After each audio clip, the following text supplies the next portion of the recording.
आज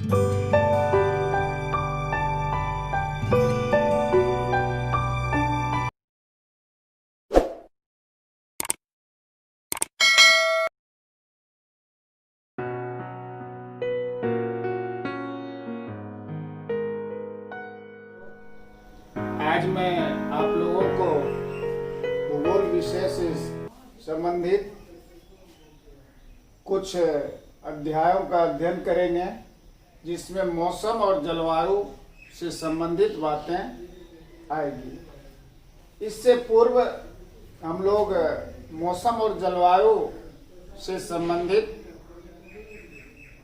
बातों का अवलोकन कर चुके थे।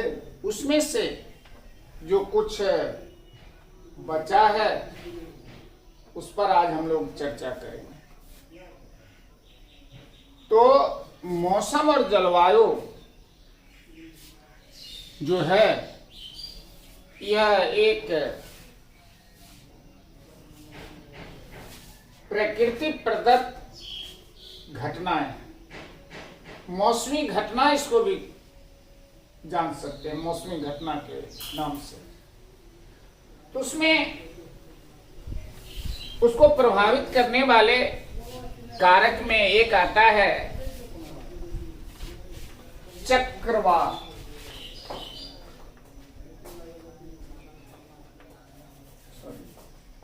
चक्रवात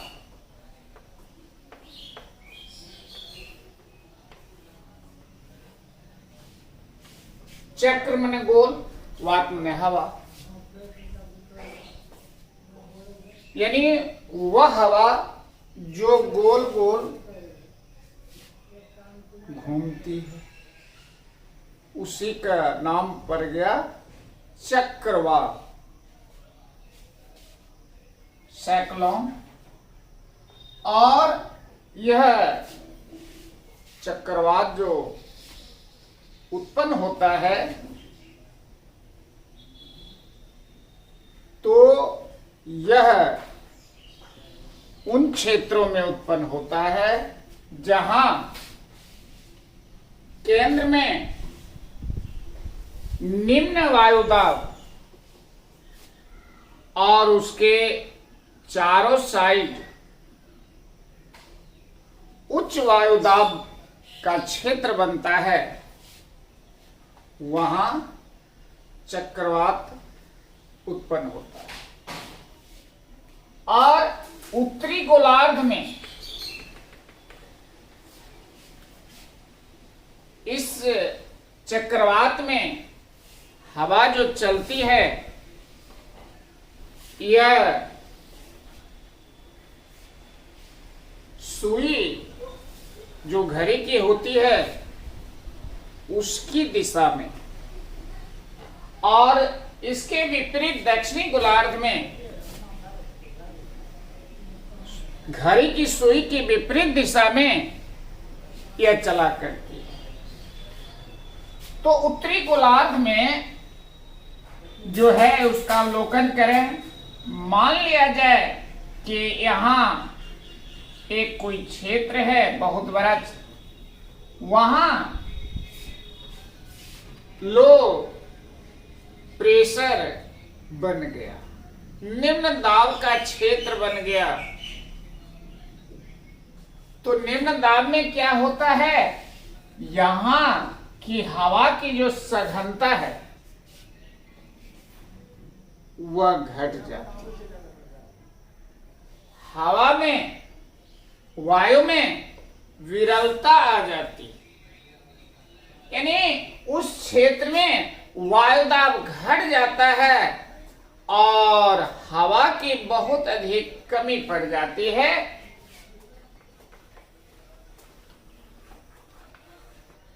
निम्न वायुदाब बन गया LP, लो प्रेशर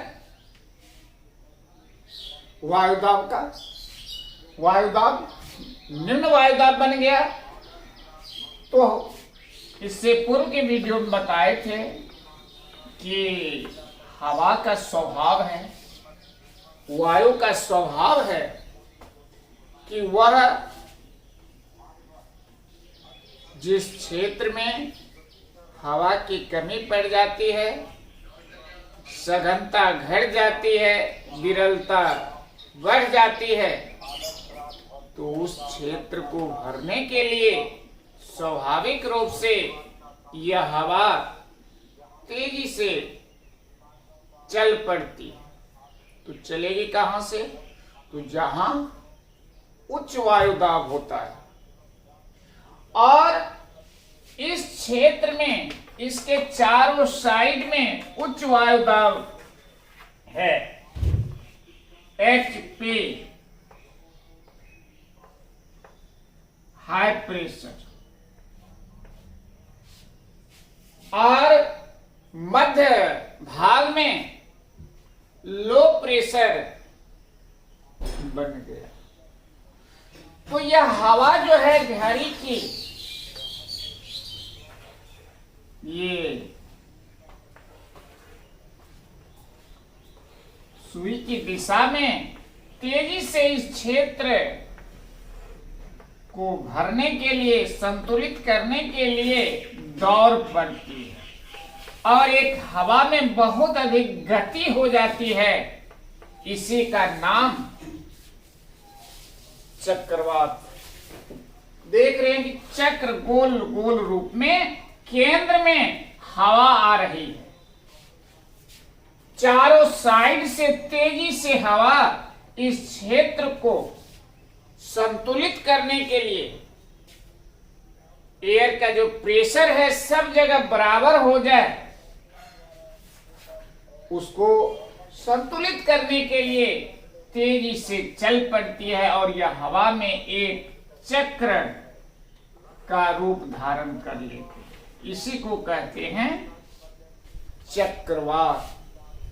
और इसके कारण बहुत तेजी से मौसमी घटनाएं होती है, आंधी तूफान का रूप ले लेता है, झंझावात उत्पन्न होता है, और वर्षा होती है।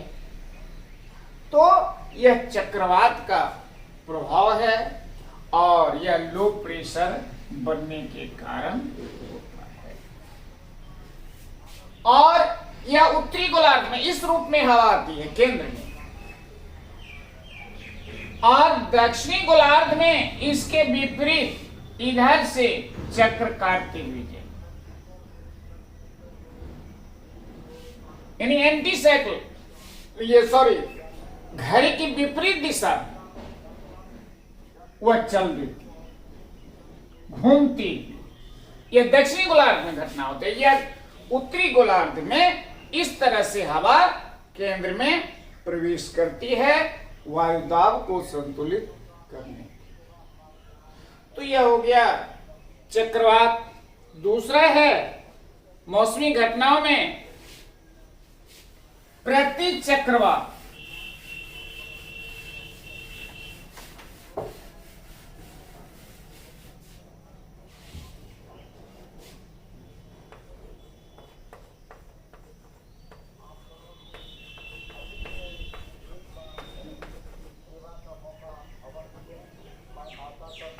यानी चक्रवात का उल्टा प्रति चक्रवात। और इसमें क्या होता है, केंद्र में, केंद्रीय भाग में, मध्यवर्ती भाग में HP होता है, हाई प्रेशर, और दूर के इलाके में चारों साइड LP बन जाता है।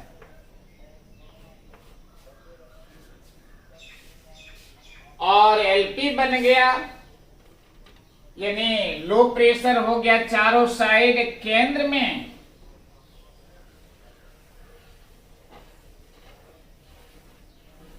यह बन गया HP। तो यह तेजी से केंद्र से चारों साइड हवा प्रेशर को समतुल्य करने के लिए दौड़ लगाती है घूमती हुई, और यह इस रूप में चल देती है। केंद्र से चारों साइड को भरने के लिए हवा का जो दबाव घट गया, हवा की सघनता जो घट गई, विरलता बढ़ गई, तो यह तेजी से केंद्रीय भाग से यह चारों साइड चल देती और यह रूप कहलाता है प्रतिचक्रवात। इससे भी आंधी तूफान वर्षा होती है, और यह चक्रवात की तुलना में बहुत अधिक खतरनाक होता है। इसमें हवा की गति बहुत अधिक बन जाती है, तेजी से बादल बनता है, हवा तो चलती ही है, और आसपास के क्षेत्रों को ये तबाह कर देते हैं, तबाही ला देते हैं। घर द्वार को तबाह कर दे, मकान टूट जाते हैं, पेड़ उखड़ जाते हैं, रास्ता अवरुद्ध हो जाता है, संचार माध्यम अव्यवस्थित हो जाता है, इलेक्ट्रिक के पोल ध्वस्त हो जाते हैं। तो यह मौसमी और प्रकृति, वैसे अब प्रकृति का भी नियम है, जिस प्रकार से हम मानवों का नियम है, ठीक उसी प्रकार से ये प्रकृति का भी नियम है। सुबह शाम दोपहर दिन रात, आंधी तूफान, चक्रवात प्रतिचक्रवात, भूकंप, ज्वालामुखी, ये सब घटनाएं प्रकृति में होती रहती है। प्रकृति भी अपने नियम पर चलती है, तो वही नियम कभी कभी हम लोगों के लिए दुखदाई हो जाता है और कभी कभी सुखदाई। जैसे वर्षा अगर नहीं हो, वाष्पीकरण की क्रिया नहीं हो, तो वाष्पीकरण की क्रिया नहीं होगी तो बादल नहीं बनेगा, बादल नहीं बनेगा तो फिर वर्षा नहीं होगी, वर्षा नहीं होगी तो हम लोग को जल की बहुत बड़ी कमी पड़ जाएगी, जलाभाव हो जाएगा, जल का अकाल हो जाएगा।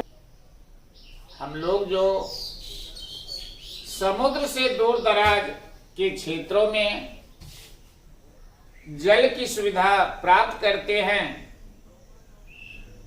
उसका स्रोत क्या है? स्रोत है भूमिगत जल को लेते हैं। फिर भूमि में वह जल आता कहां से? उसका कारण है आने का वर्षा।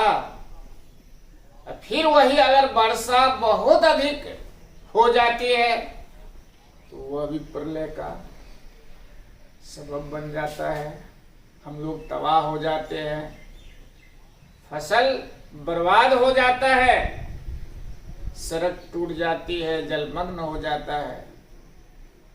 तो प्रकृति भी अपने नियम पर चलती है।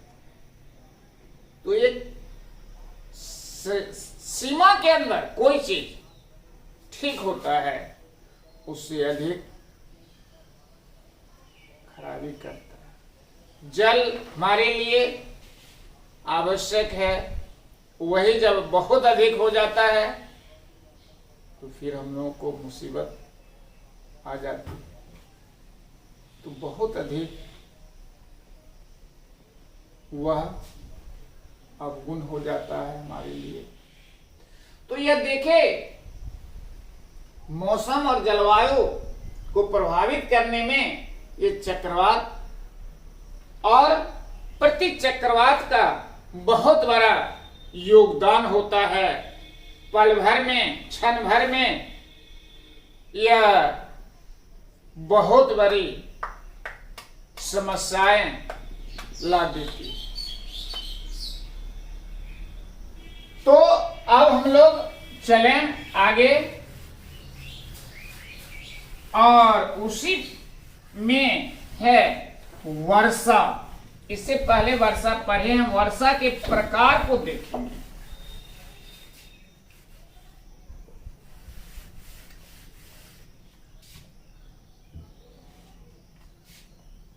वर्षा के प्रकार।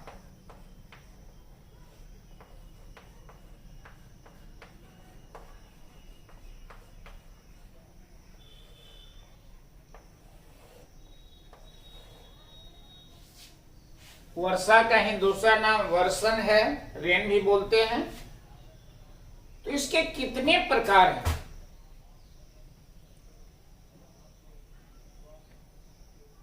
आकाश से जब संघनित जल पानी की बूंद के रूप में धरातल पर आने लगता है तो उस क्रिया को हम लोग वर्षण कहते हैं। ये तीन प्रकार के, मुख्य रूप से तीन प्रकार के होते हैं। वर्षा जो है वो तीन प्रकार के। पहला है संवाहनिक वर्षा या संवहन वर्षा।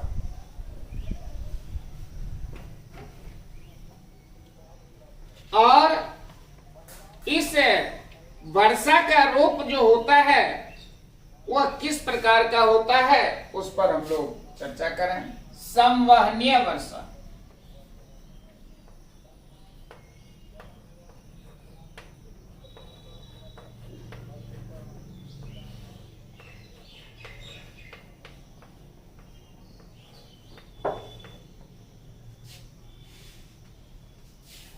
यह वर्षा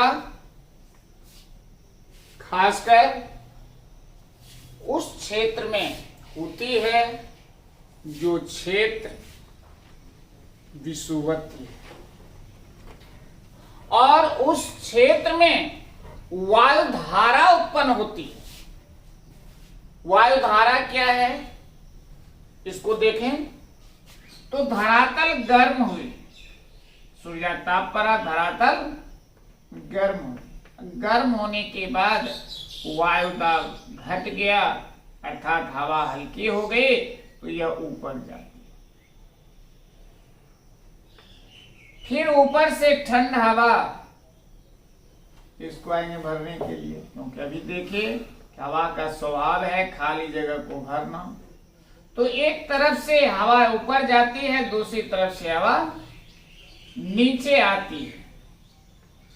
तो वायु में एक धारा की तरह क्रिया उत्पन्न हो जाती है। इसी धारा को कहते हैं वायु धारा। और यह ऊपर से यानी इसको कह सकते हो ऊर्ध्वाधर गति में गमन करती है हवा। क्षैतिज रूप में जो गमन करती है हवा उसको तो पवन कहते हैं। और जब यह हवा ऊर्ध्वाधर अर्थात ऊपर और नीचे की दिशा में गमन करती है तो उसको कहते हैं वायु धारा। और वायु धारा उत्पन्न हुई तो वायु धारा उत्पन्न होने से क्या हुआ, वाष्पीकरण की क्रिया हुई। वाष्पीकरण की क्रिया अगर इस क्षेत्र में जलीय भाग है तो वह तेजी से गर्म होगा और गर्म होके वाष्प बनेगा और इस हवा के साथ ऊपर जाएगा। फिर उधर से ठंडी हवा आएगी, फिर यह पानी का बहुत बड़ा स्रोत यहां जम जाएगा। एक ऊंचाई पर जाके तापमान घटने से यह वाष्प जो है यह बादल का रूप लेगा।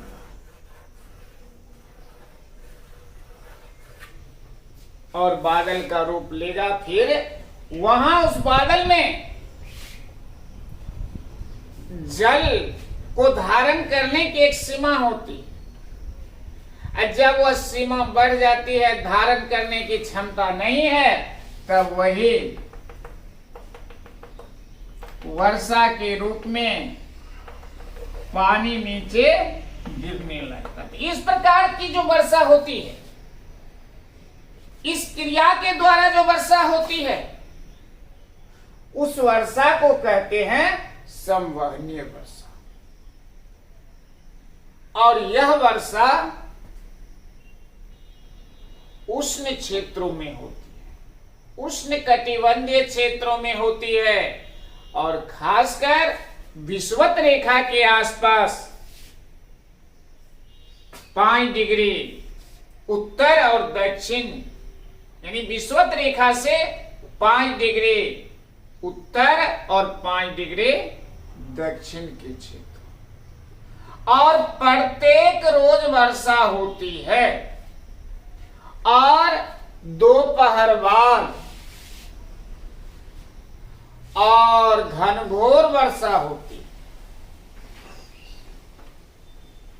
इस वर्षा की विशेषता है संवहनीय वर्षा की, कि प्रत्येक रोज वर्षा दोपहर बाद होगी। दोपहर तक काफी गर्म, दोपहर तक तो काफी गर्म तो तेजी से वाष्पीकरण की क्रिया हुई, तेजी से वाष्पीकरण की क्रिया होने के कारण बादल बनते बनते दोपहर हो गया। अब वह दोपहर के बाद काफी वर्षा होती है, और तब लोग गर्मी से निजात पाते हैं, थोड़ी राहत महसूस करते हैं। तो यह वर्षा कहलाएगी। इस प्रकार की जो वर्षा होगी वायु धारा के कारण, और यह उष्ण क्षेत्रों में, विषुवतीय क्षेत्रों में, तो यह वर्षा संवहनीय वर्षा। तो बच्चों, अभी हम लोग जाने कि यह संवहनीय वर्षा कैसे होती है। दूसरी है पर्वतीय वर्षा,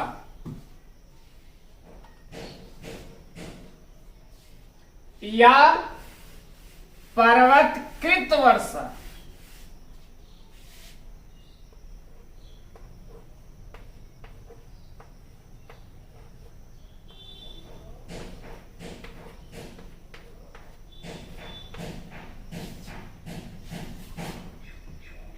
यह वर्षा, इस वर्षा को कराने में पर्वत का योगदान होता है।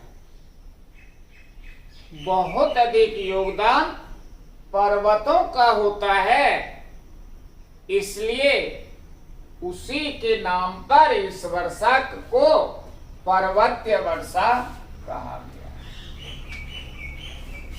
अब इसको समझें। मानसून से सब परिचित हैं। मानसून, और भारत में अभी मानसून का लगभग आगमन हो चुका है। कुछ क्षेत्रों में मानसून पहुंच गया है, कुछ क्षेत्रों में पहुंचने वाला। तो मानसून है क्या? समुद्र की ओर से स्थलीय भागों में आने वाले हवा को, और वह हवा कैसे? आर्द्र हवा। उस हवा को ही मानसून कहते हैं। समुद्र की ओर से आने वाली आर्द्र हवा को मानसून के। इसको थोड़ा समझ लें। मान लिया जाए कि इस क्षेत्र में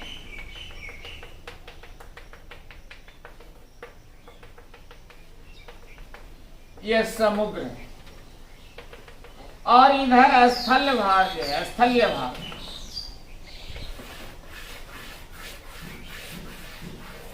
यह जलीय भाग है और यह स्थलीय भाग है।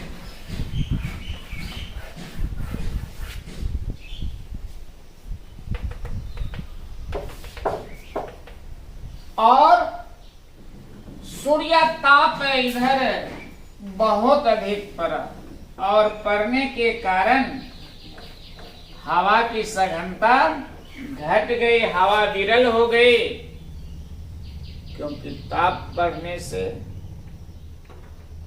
हवा की सघनता घट जाएगी, यानी ये लो प्रेशर एरिया हो जाएगा। यहाँ की हवा गर्म होके ऊपर चली गई, और धीरे धीरे धीरे धीरे यह भाग गर्म हो गया और वायु दाब घट गया। और इधर बहुत बड़े भाग में HP है,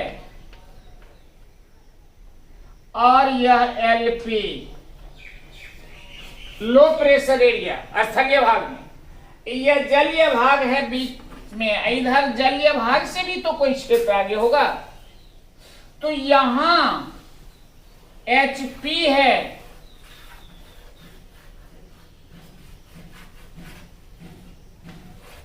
और यहां LP है।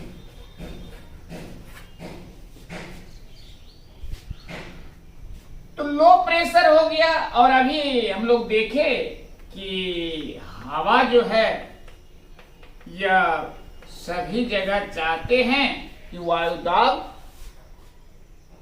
एक सा हो। तो वायु दाब एक सा हो तो इसको करने के लिए इधर उधर तो हवा चलेगी ही।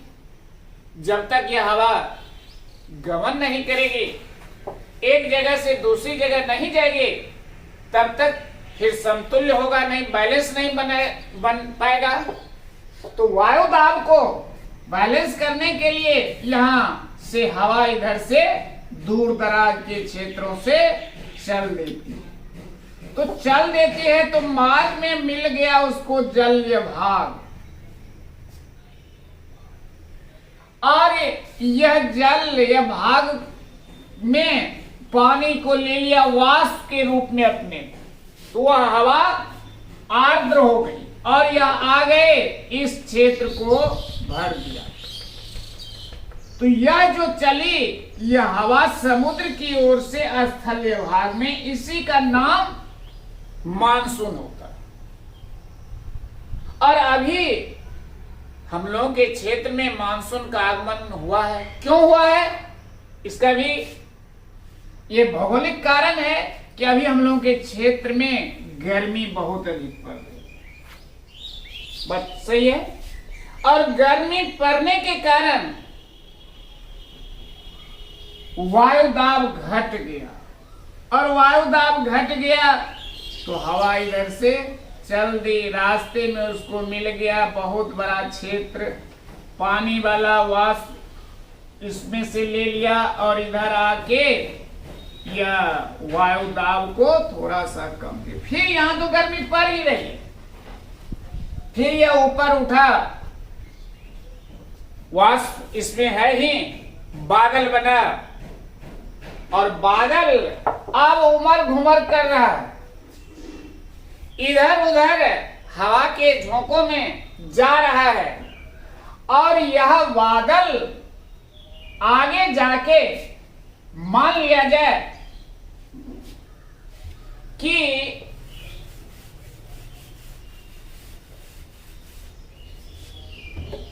यह बादल बना, और बादल भी कई प्रकार के होते हैं, कक्षा, कपासी आदि आदि, उस पर आगे चर्चा करेंगे। तो यह बादल है, इसमें भरा हुआ है जलवाष्प, और यह बरस नहीं रहा है, तो क्या कर रहा है? इधर उधर जा रहा है। आगे में इससे अधिक ऊंचाई का अगर कहीं पहाड़ मिल गया, इसको रोकने के लिए, तो इस को ये रोक के फिर यह रिटर्न देंगे। इस बादल को कहेंगे कि वापस तुम मुड़ो, और वापस जो ही मुड़ता है, रिटर्न जो ही इससे टकरा के, पहाड़ से टकरा के, पर्वत से टकरा के वापस फिर अपने दिशा में चलते हैं, तो यही धीरे धीरे यह बारिश होने लगे।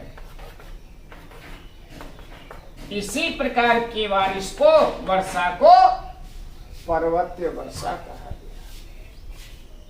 पर्वत का बहुत बड़ा योगदान। और हमारे देश के उत्तरी सीमा पर पर्वतराज हिमालय जो खड़ा है, वो हमारे लिए वरदान स्वरूप। अगर यह हिमालय नहीं रहता तो शायद मेरा देश एक शीत कटिबंधीय क्षेत्रों में परिणत हो जाता। एक तो इधर से जो अरब सागर या बंगाल की खाड़ी से मानसून चलते, वह सीधे पहाड़ नहीं रहने के कारण उत्तरी भाग तक चली जाती, आगे फिर वर्षा कर पाते और हमारा देश वर्षा विहीन क्षेत्र बन जाता। हमारे देश में वर्षा नहीं होती। फिर उधर से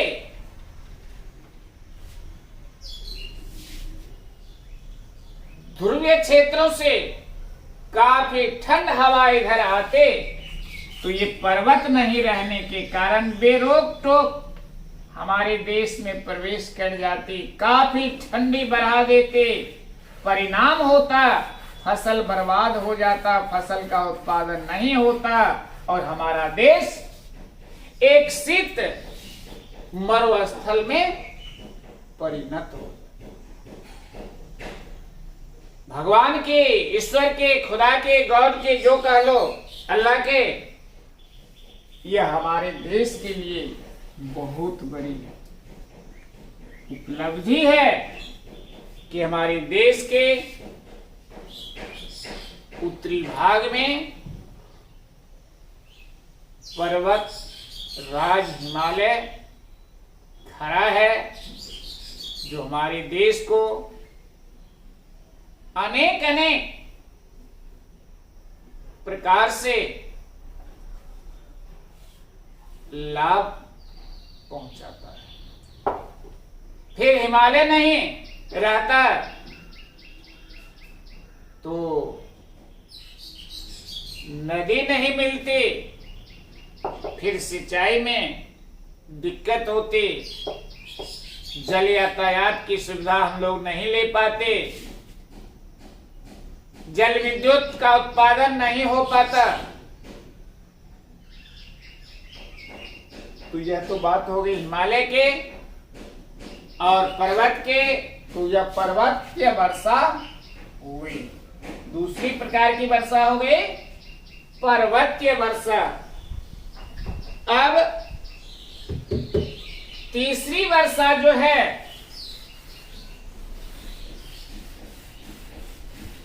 वह वर्षा चक्रवातीय वर्षा कहलाती है।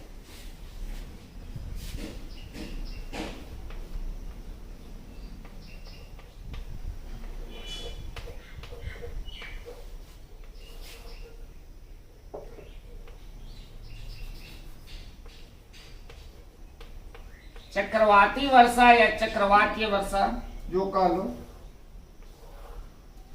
उसमें बता चुके कि चक्रवात और प्रति चक्रवात के द्वारा भी वर्षा होती है और चक्रवात के द्वारा जो वर्षा होती है उसी वर्षा को चक्रवाती वर्षा नाम दिया गया। और यह सब मिलके मौसम और जलवायु को नियंत्रित करते हैं, संतुलित करते हैं। तो यह विभिन्न रूप को देखिए वर्षा के, चक्रवात और प्रति चक्रवात। तो इसी के साथ मैं अपना वक्तव्य यहीं समाप्त करने जा रहा हूं। धन्यवाद।